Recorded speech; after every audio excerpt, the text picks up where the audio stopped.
Hey everyone, hope you're doing well. We'll wait just a couple minutes for people to come in here. Going to be looking at a whole bunch of tickers. And once we get to BCH here, hey everyone, hope you're doing well. We'll wait just a couple minutes for people to come in here. Going to be looking at a whole bunch of tickers. The most voted, and once we get to BCH here, hey everyone, hope you're doing well. We'll wait just a couple minutes for people to come in here. Going to be looking at a whole bunch of tickers. The most voted, and once we get to BCH here, hey everyone, hope you're doing well. We'll wait just a couple minutes for people to come in here. Going to be looking at a whole bunch of tickers. Voted, and once we get to BCH here, hey everyone, hope you're doing well. We'll wait just a couple minutes for people to come in here. Going to be looking at a whole bunch of tickers. Voted, and once Echo fixed. That's why I go early for an extra minute.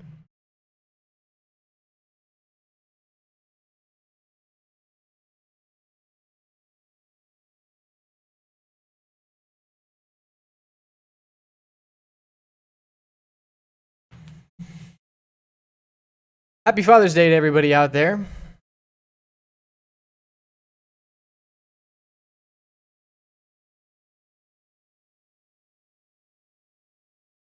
So I'll do the normal rundown and then answer some questions at the end, but not going to stay on too long as I have a date with sushi and the beach.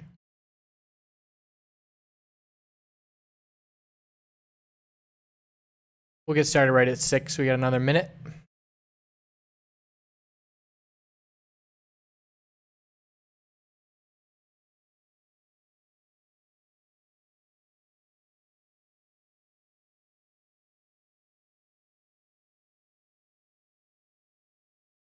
Just came back from the wedding in Massachusetts, had some good insight there, talking to people. Crypto's not on the radar, at least. I mean, it's all my generation that I was talking to, but they're just not into it. But they're certainly not into their jobs and wanting a way out. Everybody doing well and, you know, comfortable, but not happy. And they can see, I can see in their eyes, they just see the 30-year path where they're locked in and they do not want it. So they certainly listen when I start talking about financial things and, you know, things that they can be doing to set aside extra income to be playing with certain things or investing long-term in certain things. But there's definitely a large amount of my generation that is still not in the cryptocurrency loop.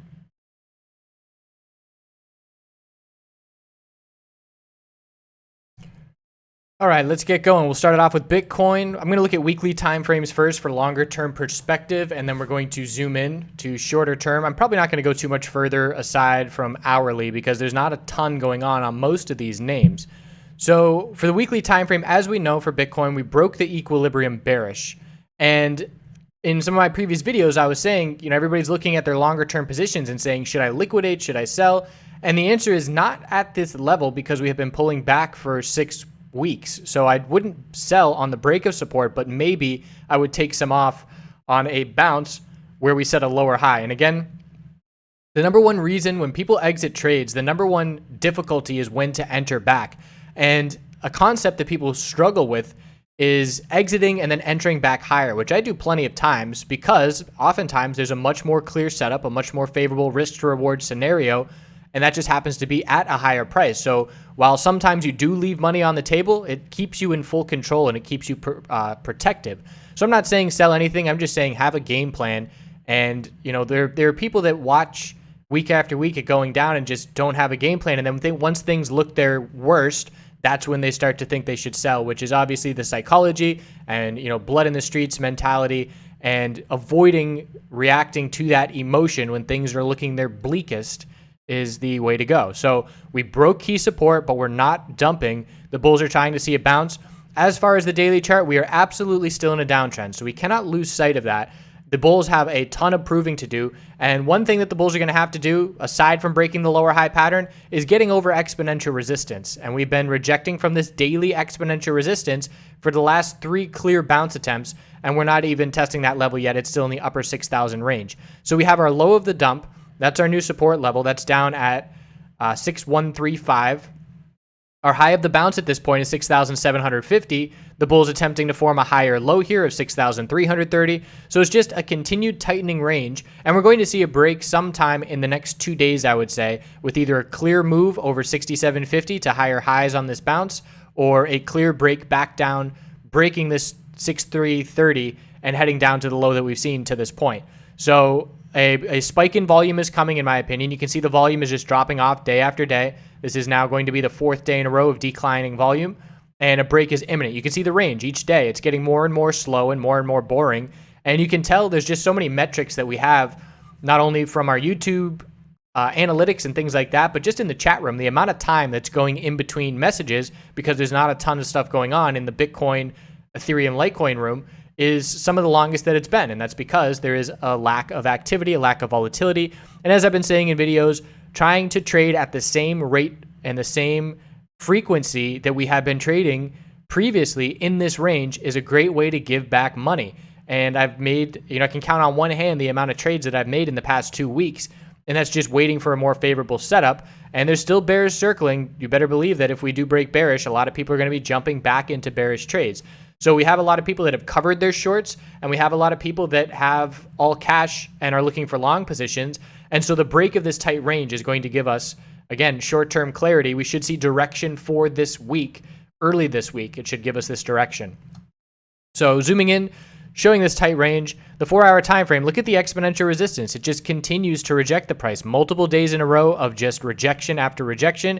If we want to get the closest support on the 4-hour time frame, 6,444 is that level. There's a resistance at 6,570, and then we would be looking up to the top of the bounce. So you can see the last 3, 6, 7 candlesticks have fit within this range, and this range is about $126 wide. So obviously that's very tight, very low volume, and patiently waiting for a break in the near-term future.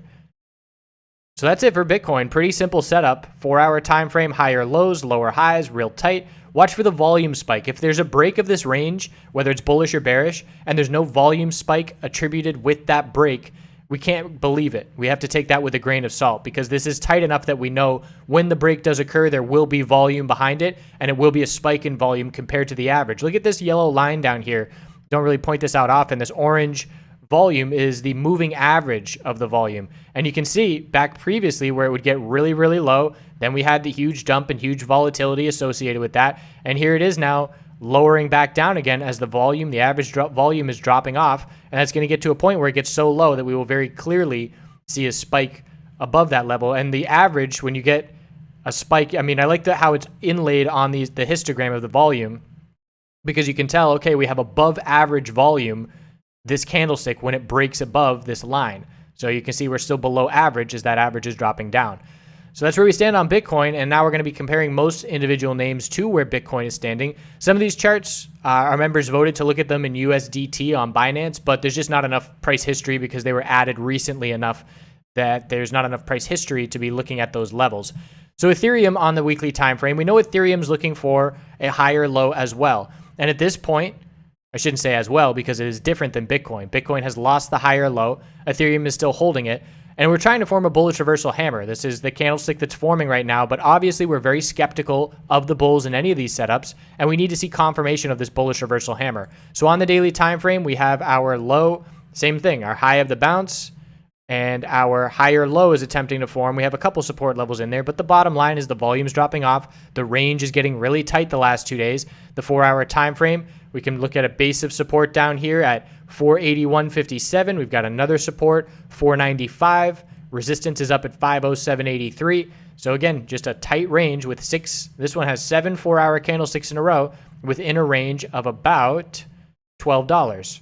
I'm currently in an ETH position, and just a small position. Knowing that I was going to be traveling all day today, I saw a setup that I liked a little bit on the hourly time frame, so I did want a piece of it. And it was here where we started forming these higher lows. Entered right here at just about 500 average. And I entered there because it was such a tight stop. I was using 495 as my stop. So it was essentially a $6 risk on that trade. And I'm still in it because I haven't gotten stopped out. I missed getting stopped out by about 10 cents here on this double load, now down at 495. And I'm just sitting in this trade, and if we get a bull break, I'll be looking for the price to get back into the 5 teens and to our resistance level. And if we get a bear break, I'll get stopped out on a small partial position for a loss of $6, and that will be very insignificant. So again, it was the risk to reward scenario that got me in that trade, but we're just in a sideways trading zone, and I'm astounded that I'm still in this trade right now at this point because the range of my target for my sell or my stop loss triggering was so small, but with the lack of volatility and lack of movement, neither have hit. So we're just sitting here patiently waiting for a spike, probably tonight. Now that I look at it, overnight we're going to have 3 more candlesticks. The odds that we see 3 more candlesticks on these 4-hour time frames remain in this tight sideways range is not very likely. So keep an eye out for that volume spike potentially tonight. Litecoin on the weekly time frame, as we know, it as well as Bitcoin has broken bearish, and it broke more bearish because we broke the low of back in January. And we look at Bitcoin on the weekly time frame, the low back in January is 5,873. So we haven't broken that level yet. Litecoin, comparatively to the big 3, is clearly the weakest out of the big 3, and it's been that way for a long time. So we have to keep that in mind as well. And on any bounce here, anything for Litecoin under 182.35 is just a lower high, and that is going to mean we need a 100% move, essentially a 95% move to break the weekly lower highs and break the weekly trend back in favor of the bulls. That's obviously not likely to happen just in one go. We're going to likely see a bounce, another lower high, and then we'll need the higher low and higher high to change the trend. So a trend change on the weekly time frames is weeks away at the earliest for any of these names, and we have to keep that in mind as well. So we can see bullish action on the daily chart, but as far as the long-term trend, back comfortable for the bulls, it's going to take a while. And every time we drop to a lower low, that just prolongs the amount of time it's going to take to change that trend. So Litecoin on the daily time frame, clear tightening range as well, very similar to Bitcoin. As we know, everything in this tight volatility range, the lack of volatility, lack of volume, things are much more strongly correlated. So we have the low, the high of the bounce. Our higher low is 92.79, and we're just watching 4-hour sideways tight candlesticks. The tightest range, if we were going to mark it up here, would be 95.10 to 98. So less than a $3, less than a 3% range that we've been in now for 7 candlesticks. So everybody sideways for 7 4-hour candlesticks. Volume non-existent. Look at this 4-hour candlestick for Litecoin. We had a total amount of volume on GDAX of 4,750. That's insanely low. 4,000. That's less than $500,000 traded in 4 hours. And honestly, this volume is getting low to a point where if this were to keep up for a long period of time, it would hurt exchanges. It would hurt. It deters trading, and for me, it's a reason that I'm trading much less. But these exchanges, a lot of people are accusing them of using bots to trade back and forth to create a false sense of volume. And that's certainly nothing new that's happened in stocks. In USMJ, when I was trading it back in 2014, some 24-year-olds went to jail for doing that because it is illegal in the stock world. It's not illegal in the crypto world, but it's basically just creating a false. It's manipulation. There's no other way around it. And I don't doubt at all that is going on to a certain degree to pump up these exchanges' volume because they get recognized by the amount of volume they have. And that's an easy legal way. They're doing nothing wrong legally, maybe morally, but not legally. And it's a great way to affect, it's the same reason that Twitter followers or people on Twitter buy followers or YouTubers buy views. It pumps up the numbers in an artificial way and can help you gain recognition. So that's what I believe some exchanges are doing, but currently not seeing it on the chart. So bottom line, Litecoin, Ethereum, Bitcoin, and I assume BCH here, all trading very flat and sideways on the 4-hour time frame.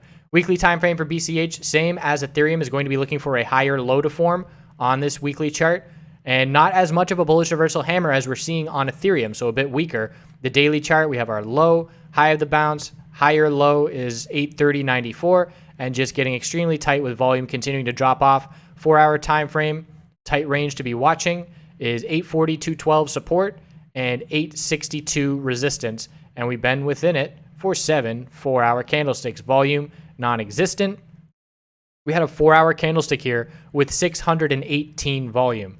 That is absurd, and that's a reason in the past that I haven't traded BCH, because the liquidity has made it a lot more difficult with larger positions to scale in and scale out of, and that's a perfect example. 4 hours, and we've seen it a couple times. Here's 4 hours with 604 volume, 4 hours with 618, 742. So again, just really low volume, everybody waiting for direction on this tightening pattern. And it goes back to why we see equilibriums. This is not an exact equilibrium, but it's similar to it in the sense that we're seeing a new price range area on this drop down. Bitcoin hasn't been in this price for many months, and it's price discovery. The range gets really tight. The bulls and the bears reach an equilibrium before we see clarity in a break, and that's really the moment we're in right now. The break is imminent. BNB USDT is a shining star in the world of cryptocurrency in terms of its trend, because it brings us back to the good old days when everything was in an uptrend, because BNB is definitely still in an uptrend, and it's still very strong, and it's a great sign for the bulls that we're not confirming the bearish candlestick from last week with the upper wick of profit taking. So it's currently still an inside bar this week, and looking like we're going to close there. Maybe not, maybe a bull break before we close, but we will be closing very close to a similar range to last week. The key resistance in the short term is 1747, and then we're looking up at 2323, and then the all-time high 2518. So bulls are still just fine here. Anything above 1161 on the weekly time frame will maintain higher lows and maintain the uptrend for these bulls. And you can see, while a lot of people are seeing declining volume, BNB the past 2 weeks is seeing volume pick up, and that average is, not descending because of that fact. Daily time frame, if we cannot break this resistance level of 1748, we're going to look for a rejection and a pullback and another higher low to form compared to the recent higher low of 1369. So here on 1369, that's the key level. And again, odds are that even if we reject from this level of resistance, that we will form another higher low. There's a lot of space to get down to that support level, and we will anticipate the bulls are going to stay in control of this trend for at least this coming week as well, unless things get really ugly. But everything is pointing to these bulls right now remaining in favor. And you better believe if we hit all-time highs here on BNB USDT, that we are going to see traders flood in and pump that new all-time high. I would say up to $30. Well, let's see, 25. Yeah, I'd say we go up to towards $30 on that move, because you have to figure, especially, the timing right now, BNB would love to hit all-time highs in a market that's stagnant and boring, because that's going to attract a funnel effect of money where traders say, oh, I know blue sky breakouts and how to play those, and they jump in and pump that price up real quick due to the lack of resistance. So I would say bulls would love to see the other cryptos stay pretty stagnant without much going on, and see BNB hit all-time highs sometime in the next month or two, and that would really magnify the effect, in my opinion. Also, same thing though, if crypto does turn things around in terms of momentum and then BNB hits all-time highs, it's still going to be a party for the bulls either way. So 4-hour time frame there, overbought, healthy consolidation, and it's just a question of whether we can break this resistance on the first go, or whether we need more significant consolidation before giving it an attempt. EOS BTC, we have a tightening weekly pattern here, but possibly an equilibrium to be watching. We have our high, low of consolidation, lower high was 204, and the bulls are trying to form a higher low compared to 138. So you can see it's still a very healthy pattern overall, a little mini equilibrium after seeing a new price range and new all-time highs for EOS BTC. So reaching this tightening range and getting some clarity before we get a break. If you were looking at levels, if you want more levels in the weekly chart, we've got 148 support and 176 resistance. That's the channel to be watching. Volumes dropping off on this multiple days of consolidation, and just fine overall for these bulls as well. It's all about the weekly time frame in terms of clarity, and I would just be watching as to whether or not the bulls can keep these weekly higher lows, which right now they've been doing a good job. The daily chart needs to break the lower high pattern, so we need a break of 17.6 this week to have the bulls really confident going forward. But this is definitely one of the more bullish charts out there as well, comparable to BNB. EOS BTC, launch of the mainnet, a lot of bullish sentiment around this one in a market that does not have a whole lot of bullish sentiment around. 4-hour time frame here, healthy consolidation, very, very low volume as well, no red flags at this point, but the bulls need to change this 4-hour trend and see a break of 16.48 to shift momentum. So first resistance, 16.48, then we're looking up at 17.6, and I wouldn't say there's going to be any kind of major red flag for EOS unless we break 14.8 would be the first red flag for the bulls, and then 13.8 breaking would be a very notable red flag, losing the weekly uptrend. But again, odds do not favor that with where we currently stand, unless things get ugly in the market again, which they can. Let's not lose sight of the fact that Bitcoin can drop down and get a bear break of this tight pattern and break 6,000 psychological support. That can absolutely happen, and we have to just be prepared for it. As long as we are in this downtrend, another leg down is the more likely scenario because it's going with the trend. Whether it's, a 45% chance to see a bull break or a 30% chance, that's all opinion based on different analysts and what they're looking at. But it's all about the trend. It's all about the trend. ONTBTC. So not a ton of price history here as well, but we have enough to be looking at our very clear support of 7815, and we've got resistance with a lower high here of 11.6. So the daily chart shows a tightening range. Bulls are trying to maintain a support level of 885. So tightest range right now, 885 support, 9.8 resistance, trading within this channel the last 5 days, and we're looking for a bull move to get back up towards resistance. And this one as well is just a weekly tightening range. It's favoring the bulls because, again, it's in an uptrend and it's trying to form bull flags in continuation. But what we have is the high of the breakout, the low of initial consolidation. Now we have a lower high and we're looking for a higher low to form. And this tightening range could take another 4 to 6 weeks to play out. And we'll look for the higher low to form. And if it does form, then we'll look for the bulls to see a bounce and follow through. In order to be confident, again, remember, if you watch all these videos, you know this at this point, but in order to form a weekly higher low, we have to change the trend on the daily time frame and form higher lows and higher highs. So the daily trend has been consolidating for the past couple weeks, and until we break the top of this bounce of 9.8, we cannot be confident that our weekly higher low is in just yet because we are still in consolidation mode. And again, volume the past 2 days, this weekend, is just non-existent in so many of these names. It's very clear that this is some of the least liquid and least activity that we've seen in this crypto space in 2018 over the last 2-3 days. And again, if you're trying to overtrade in that kind of environment, you're just going to be giving back profit. Trust me, I've done everything that I say, in terms of use stop losses and all these rules. They're all things that I did wrong in my past when I was trading. So I know what it's like to overtrade in an environment that is no longer the same. And I learned that with my first crazy bull market back in USMJ and gave back, a good chunk of profit trying to do the same thing that I was doing when we were in breakout mode, when we were beginning to consolidate. So that's a lesson that I learned, to just go hands off and a lot more patient once that momentum dries up. And that's where we stand right now. IOTA BTC, we do have a little lower high and lower low here on the weekly chart.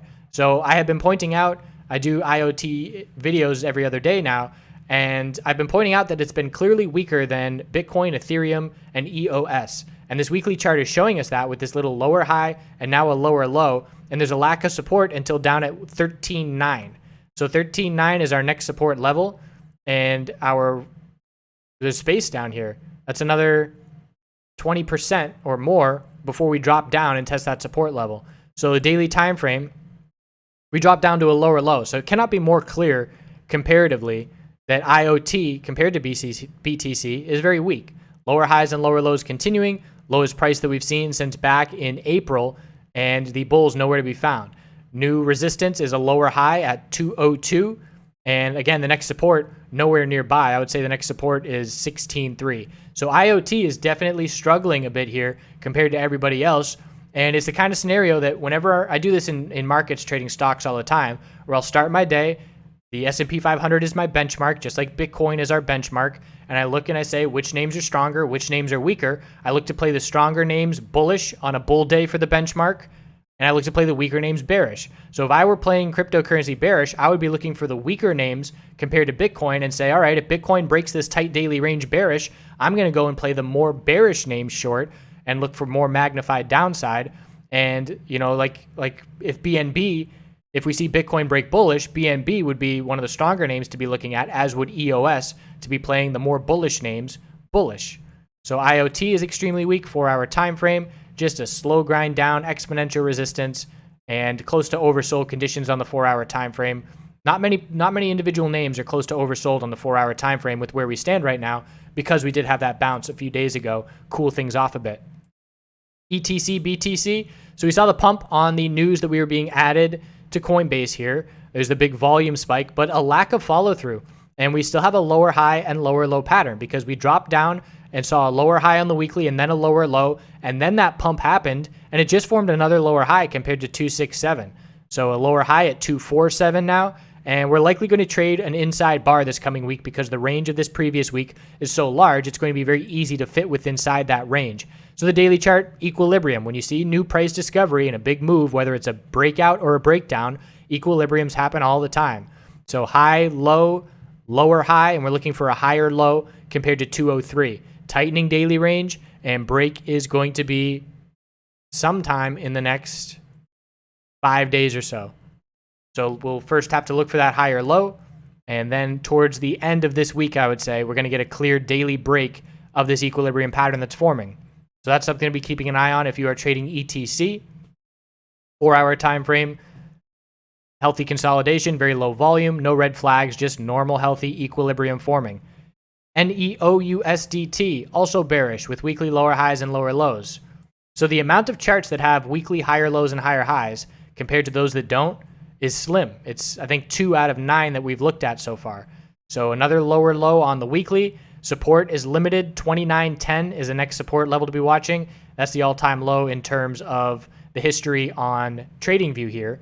But on the daily chart, weakness, just barely holding on into this tightening range still, but definitely weaker compared to the other names as we almost broke to a lower low, barely held support. Range right now is 36.20 support and 41.88 resistance. And we're still within this range. We could see another day or two within this range on NEO before we get the clear break of this tightening pattern. 4-hour time frame, just saw a bull candlestick form.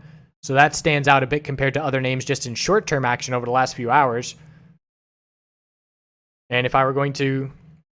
So let's see. This is actually the first 4-hour chart that looks a little bit different because we have so many names, the big four that we just looked at, with their 7 candlesticks in this range on the 4-hour time frame, and NEO broke bullish already. So I just want to go back real quick and see where we're at with these other names. So yeah, still well within these patterns. So that's interesting that NEO did get a bull break there on the short term. And we'll see if the bulls can keep up that momentum. Increasing bull volume, inside bar currently forming on the 4-hour chart. And it's definitely not one of the stronger names on the daily and weekly, but as far as the 4-hour time frame goes, it is one of the stronger names that we have looked at. So that just shows you how perspective is everything. If we only looked at 4-hour time frames, we'd say, wow, NEO is one of the most bullish names. And then we zoom out to the daily chart and see that it is definitely in line with everybody else and one of the more bearish names on the weekly chart because we have dropped down to a lower low significantly compared to our previous weekly support. So it's important to, that's why it's important to continue to zoom in and out on all time frames to get the complete perspective. Start with the longer term time frames like I'm doing here on this analysis, get the bigger picture, and then zoom in for more details. Vechain BTC, also very tight. This is one of the tighter weekly charts that we've looked at. Double bottom down at 425 and 423. It's actually a lower low, just barely, but the reaction to the bulls buying that dip tells us they're still defending their support. Resistance is 544, and we're getting very tight here on the weekly chart. You can see the daily chart as our low.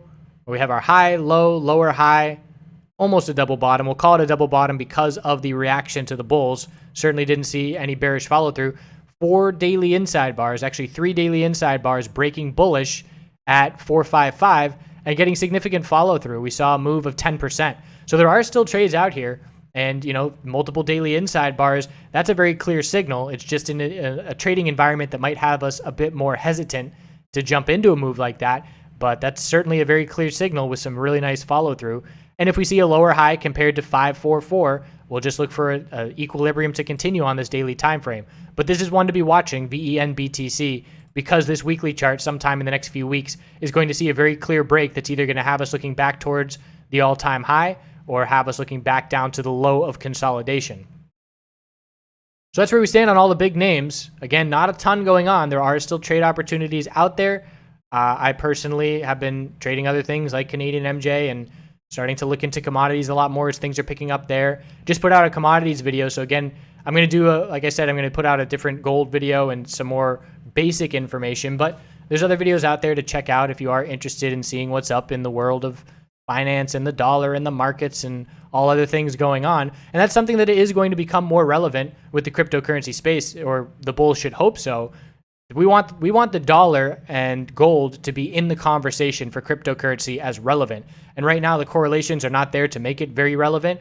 But if the correlations pick up and we see relationships between gold, the dollar, and crypto, that tells us it's getting more mainstream and more serious. And that's something that the bulls do want to see. So that's just another thing that we need to learn to be on top of everything and to have, our best effort of watching what the markets are doing and having the most information at our fingertips, knowing how the dollar works and the trend on the dollar, knowing gold and the factors that go into it, and the data, the economic data that comes out, throughout the month that affects the dollar, whether it's jobs numbers or things like that. So again, endless opportunity to learn. 8 years into it, I'm still learning every single week, and that's probably never going to stop because it is a vastly complex world that can be made more simple. But a lot of people don't want that to be the case because their jobs rely on average Joe thinking it's too hard for them to do. Let me just give my money to somebody who knows what they're doing. So let's now look at the YouTube chat, see what you guys want to talk about. I'll do a couple ticker requests and then just answer some general questions and then eat some sushi. Sweet potato sushi is pretty good for those that have never had it.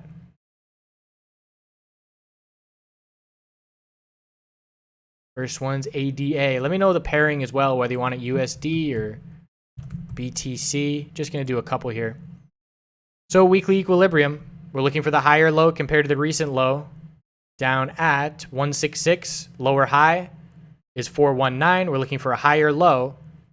And this pattern could play out for another 3 months. It's just a long, drawn-out pattern. And this is the kind of position that I would want a long-term position in. I wouldn't really necessarily be trading this one short-term. But as we drop down here, a risk to reward setup is make an entry, put your stop loss below 1666, and then look for the weekly higher low to form to stay in the equilibrium. So if we drop down, let's say we drop down to 19, I'm risking 0.00003 on that trade. And the reward is potentially way more significant. So the risk to reward favors bottom fishing that support level, which is essentially what I did on a much shorter time frame for Ethereum.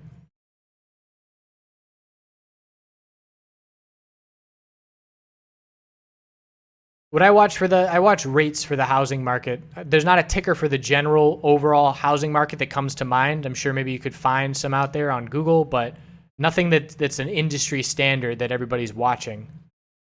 Not a real estate guy, but I am looking for property potentially. Not enjoying this market right now to try and buy. This is a FOMO real estate market. When things get listed for $300,000 and they sell for $400,000, I don't want to buy in that market. I want some fear out there, and I might have to be more patient to wait and bounce around short term until then.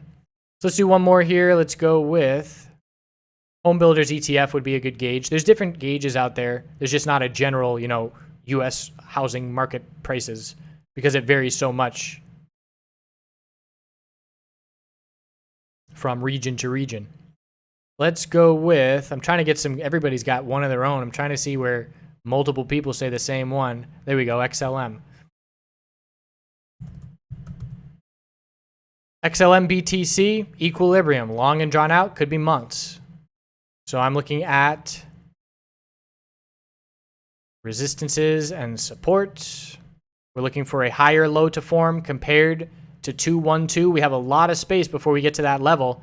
So bulls are very comfortable knowing that they are very likely to form a weekly higher low. There's just not much sign that they have done it yet. And again, in order to be confident that a weekly higher low has formed, we need to see the daily trend change. So we have our low on the daily, the high of the bounce, higher low trying to form, need to break 3685 for us to be confident that our weekly higher low has been set. If we're looking for a daily higher low to be set, we need to see the trend change on the 4-hour time frame. So it's the relationship of these different time frames to each other to be looking for shifts in trend changes. And that is a topic that I dove into more when I added on to the crypto course with those extra modules. One of them was recognizing trend changes, and it talks about how you shift in and out of different time frames to get that trend change recognition. So the daily chart needs the higher low and higher high to break the top of the bounce for us to be confident that our weekly higher low has been established. And it's just not there yet. but it's in a very similar daily chart positioning as everybody else, with the tightening range within the bounce that we've seen over the last 4 or 5 days. Equilibrium pattern breakout is when you see a loss of higher lows or a break of lower highs, and you need volume behind it as confirmation. Volume is our prove it indicator, and the bulls or the bears have to prove it on the break of the equilibrium with a spike in volume. It's definitely a red flag and a potential fake out if you see an equilibrium break and there's not volume associated with it. Percent chance for BTC to go under 6,000 at this point, a lot more likely than not. I would say 65%.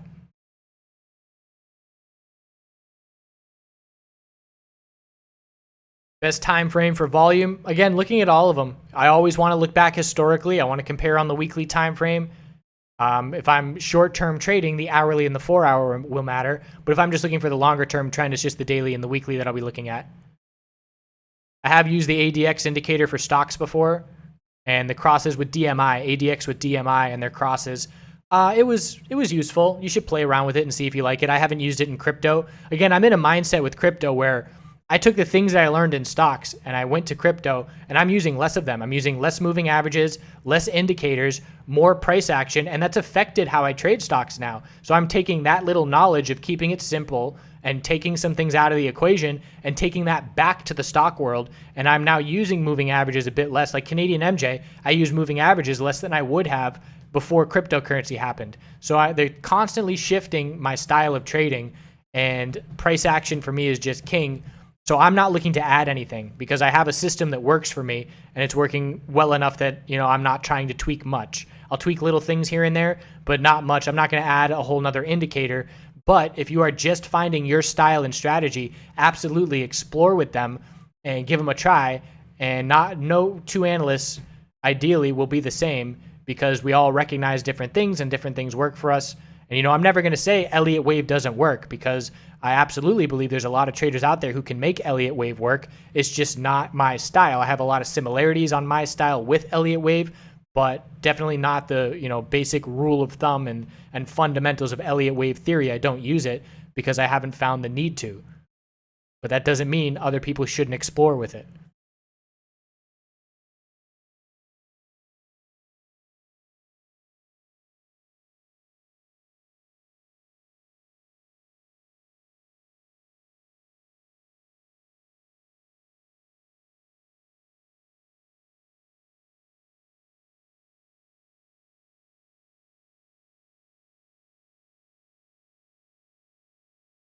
I'm not going to say our members make profit every day, because there's not profit opportunity every day, and we're not trading every day. But in terms of when the market's going during the regular weekday between Canadian MJ and options and crypto, there is just a ton of opportunity. And now natural gas. I mean, just to give you an example of how clear these patterns are, equilibrium patterns if you've been watching this channel at this point. Look at this natural gas weekly equilibrium pattern. And you might be thinking, I know nothing about natural gas. And me personally, I know nothing fundamentally about natural gas. But I can trade this equilibrium pattern. Look at this weekly chart get tighter and tighter, clear bull break of the lower high pattern on the weekly. And not only that, we just got a daily equilibrium after the weekly equilibrium, and that broke bullish as well. So two very clear patterns that we should be very familiar with at this point. And it doesn't matter that we don't know fundamentally. If we're having a short-term mindset, it does not matter that we don't know fundamentally a lot about natural gas, because I have a daily equilibrium, I have multiple daily inside bars, and a clear bull break. So I can trade an instrument like UGAZ, which is a leveraged ETF, and the bull break occurred at 67.90, and Friday we're up at 71.76. So that is, a multiple percent move that is a pattern that we are very comfortable with. So in terms of branching out, and like I keep saying, there's opportunity everywhere. And as long as you are comfortable with patterns and technical analysis, you can jump into these other markets and profit.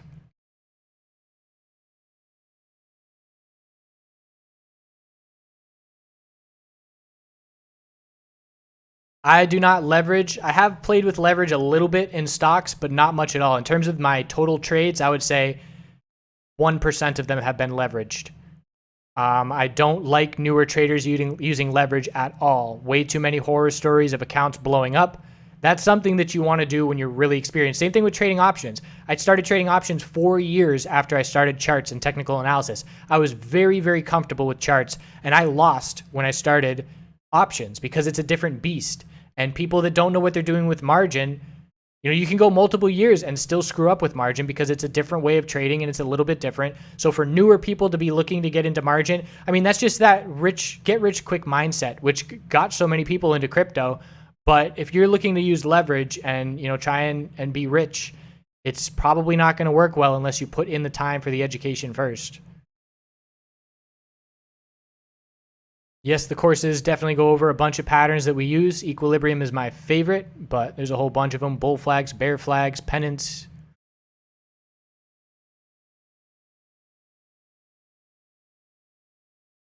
BTC USD, I wouldn't call it a bear flag because a bear flag is you could call it a bear flag. I wouldn't argue with you because it's close enough. I would say if we saw this multiple 3-day bounce and then dropped right down, that would be a clear bear flag. Whenever we start to form an equilibrium-like pattern with our low, high, higher, low, I don't consider those flags. But again, it's picky. For me with technical analysis, I'm never a really firm textbook definition guy. And that's because technical analysis is not exact. So I'm not going to argue with someone, no, that's not a bear flag because, the trajectory of the bounce is more than 45 degrees, whatever. I'm never going to be that kind of person. If it's similar to the pattern, if the psychology of the pattern makes sense, then it's definitely valid. And because we're in a downtrend, because the market sentiment is bearish, because this bounce is weak, absolutely, you could call that a bear flag to a certain degree. I trade ETFs for commodities. That's the easiest way for me. Leveraged ETFs. I like leveraged ETFs for the S&P 500. I was actually surprised to see that one of my biggest gainers in 2018 is SPXS, which is a bearish leveraged ETF for the S&P 500. Everything else, it's like Canadian MJ, leveraged ETF, Canadian MJ, Canadian MJ, Canadian MJ as my top 5 2018 profit plays. Fidelity or Interactive Brokers are the easiest for trading Canadian MJ or ETFs or things like that.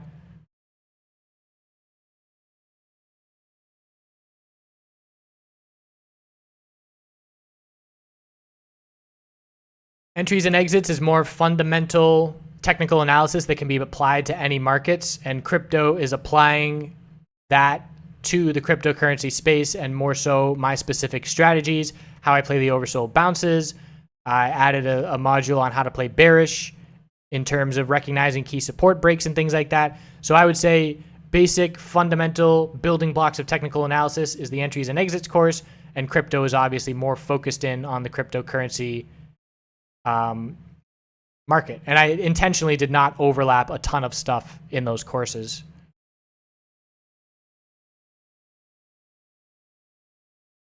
For Canadian MJ stocks, I put out a video at least once or twice a week. So check out the videos. The tickers are all in there.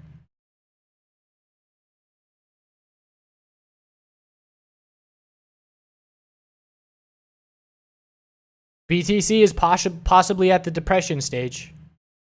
But again, that's the kind of thing that I would never make a trade based off of. It's good to be aware, to know where the market psychology is at, but I'm never going to say, oh, we're at depression, we're going to turn around soon, I'm buying here. I would say, oh, we're at depression, we could be looking for things to bottom out soon, but until I see signs of it bottoming out, I'm not going to make any trades bullish based on, the pattern that I think might be forming.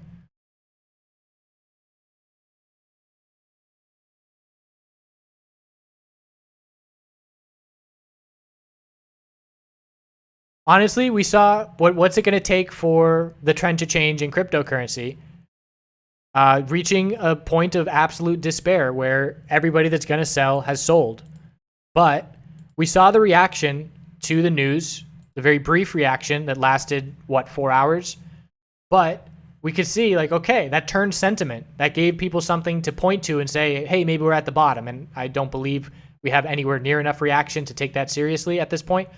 But we need news. We need fundamental advancements in cryptocurrency that's going to change the psychological mindset of this space, where everybody's saying, speculation and what's the real value of these things. Well, if we start to get bullish news and follow through, then, maybe ETH futures. I'm absolutely anticipating ETH futures coming out. Maybe that's going to be a catalyst to get some money back into the game. I know the market reacts negatively to regulation, but regulation means more money is going to come into this market. It's just that simple. In terms of making the prices go up, regulation is a potential benefit to do that. And that's just because big money is not going to get into an unregulated market. I mean, some big money that's higher risk will, but the vast majority won't. So then we get down to the debate, is regulation a good thing or a bad thing? And everybody has their own opinion and nobody's right or wrong. Another thing, again, just want to point out GBTC, a way to play Bitcoin in the US stock market. It is still in an equilibrium because it trades a bit looking into the future. There's a premium trading it, so it is still in an equilibrium, but I traded it for the first time a couple days ago, and I will be trading it if we do see the sentiment turn around. And that's just a way that it's easy for me. I've been taking capital out of cryptocurrency for the last 4 months and shifting it to over stocks and putting it in Canadian MJ and compounding my profits. And so rather than having to deal with moving money around and saying, okay, now I need to redeposit back into Coinbase and that's going to take a certain amount of time, I can just keep the funds on Fidelity and trade GBTC as well as the funds that I already have on crypto. So I can go in a lot heavier without having to move my money around because of this instrument. And that's just a small, brief glimpse of what could happen if we get ETFs in this space, where again, it's going to be much more likely to see people trade with millions of dollars in the cryptocurrency space if they don't have to be changing all their funds around and going through these hoops to move to different exchanges. If they can just do the things that they're used to, if they've been trading Fidelity for 15 years and they know how to do those market orders and they're very comfortable, and you give them an option now to trade cryptocurrency with volatility on their platform, they're going to take it. Whereas the hurdle to transfer funds out and go to exchanges that could get hacked and all this, uncertainty for average Joe investor out there or trader, that's going to drop a lot of hurdles when we get these instruments. So I would say most likely short-term catalyst that could change this trend for the cryptocurrency space is the approval of an ETF for anything. Anything would do it. That would open the floodgates and get everybody speculating about other coins to get added, ETFs. So aside from something like Amazon accepting cryptocurrency, ETFs is the holy grail of changing market sentiment.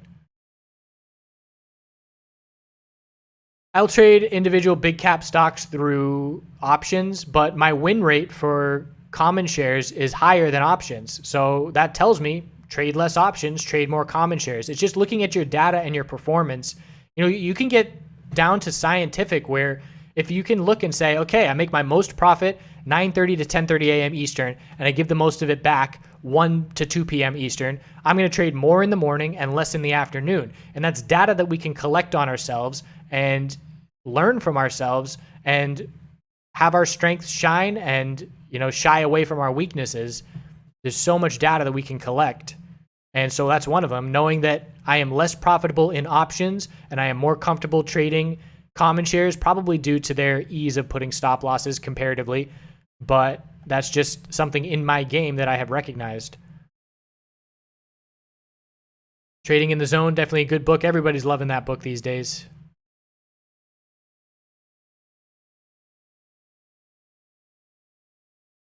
Honestly, if I was going to make a course on day trading and then a course on swing trading, I'd be taking advantage of people just repeating so much information.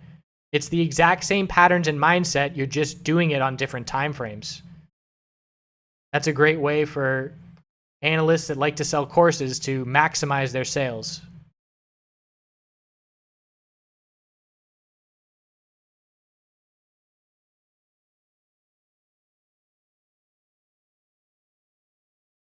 I don't trust USDT. I personally, if I were forced to be trading in USDT, I would be trading with less than 10% of the money I'm trading with right now. I just don't trust it. It's new and foreign. Maybe nothing, foreign to me that is, maybe nothing happens with it and it's great and legitimate. That's fine, but that's not a risk that I'm willing to take. I'm of the mindset that, the past 13 months, profit has been so wonderful in the cryptocurrency space. I'm not going to do anything to risk giving back significant amounts of that. And a collapse in USDT is a risk that would give back a significant amount of that profit. So I'm not going to put myself in a position where that is a potential scenario, however unlikely it may be. Maybe if, I was just getting into the cryptocurrency space and I was more high risk with the capital I was using, then maybe I'd be just fine trading with it. But considering where I've come from, that's not the case with where I'm at right now.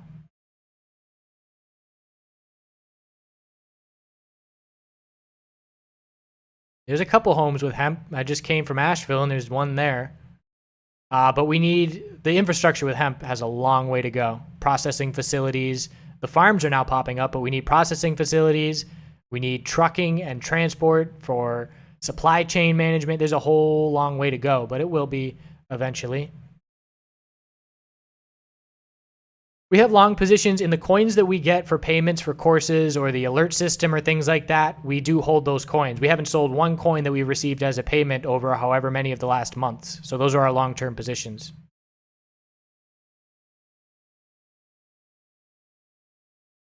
Average period that I trade is less than a day. I'm a day trader. I love being all cash when I sleep at night.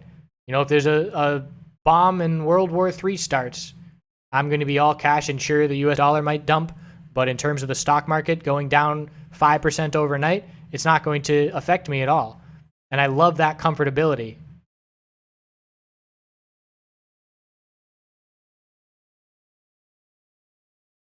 Depends on your broker for how much the fees cost. The fee structure for stocks is skewed to the rich. There's no doubt about it. The rich get richer. And that's because it's no matter if I'm trading $10 or $10 million, the amount the trade costs is the exact same. So I will market order full positions of significant capital all the time in stocks because it doesn't cost anything more. Whereas in the crypto world, I do like that it is relative to your stack size. If you're playing with large capital, you're paying more money. If you're playing with less, you're paying with less, or you're paying less. That's not the case for stocks. Everybody's on the same level, regardless of if you're a thousandaire or a 10 millionaire. And that's just not the way it should be, but it's the way it is.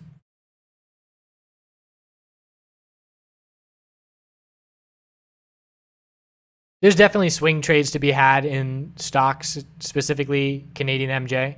Don't have to be a pattern day trader. I've been in some positions for a few days at this point right now. I check out the Canadian MJ video. I talk about it.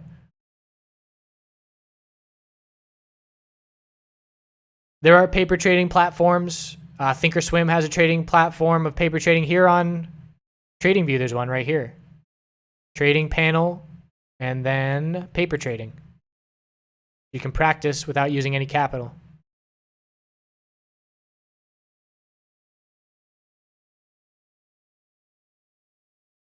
For the one-on-one mentoring, I'm not doing that currently. We have some of our other moderators, James and Dinsey. They are doing it.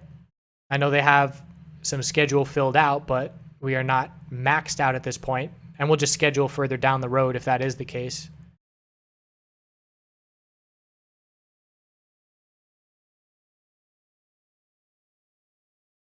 All right, let's do one more question and then we'll wrap it up.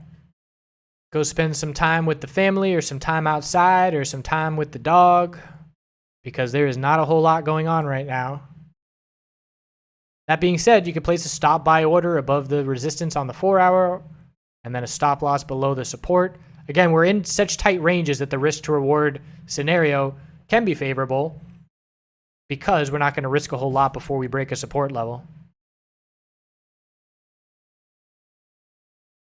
Briefs or boxers? Honestly, I put clothes on to do these videos. I'm naked the vast majority of the time because I'm in Florida and it's hot.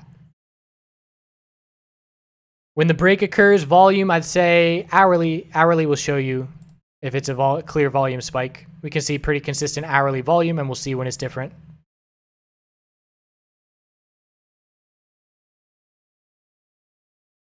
I definitely factor in sentiment analysis, but if it's contradictory to the price range, I never will.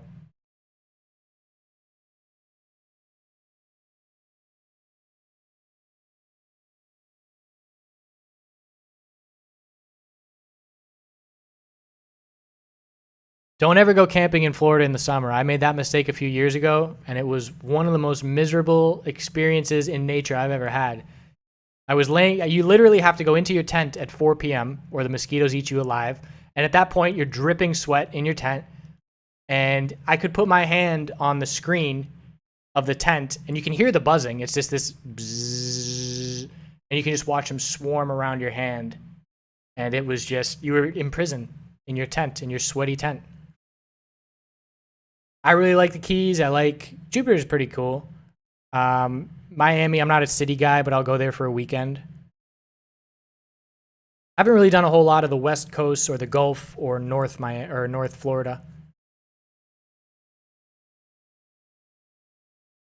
All-time best trade. Cryptocurrency for sure. There was one trade in cryptocurrency where the amount of money I made in a 2-minute flip was just like, how can this be real? So that one 2-minute trade in Bitcoin stands out. I think it was when futures launched or something to do with futures, because we went $1,000 up, then dumped like $800, and then went back up another 800. And in that 2-minute span, it was just like insanity.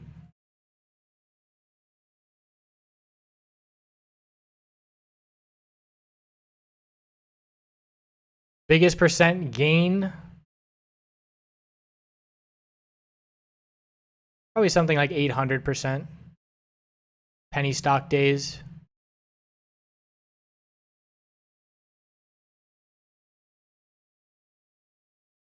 I used to set stop buy orders all the time in cryptocurrency in a bull market because I wasn't scared about fake outs. They just didn't happen. And I haven't placed a stop buy order in cryptocurrency in months. And that's because the trend has changed. The trading environment has changed. So I adapt with that.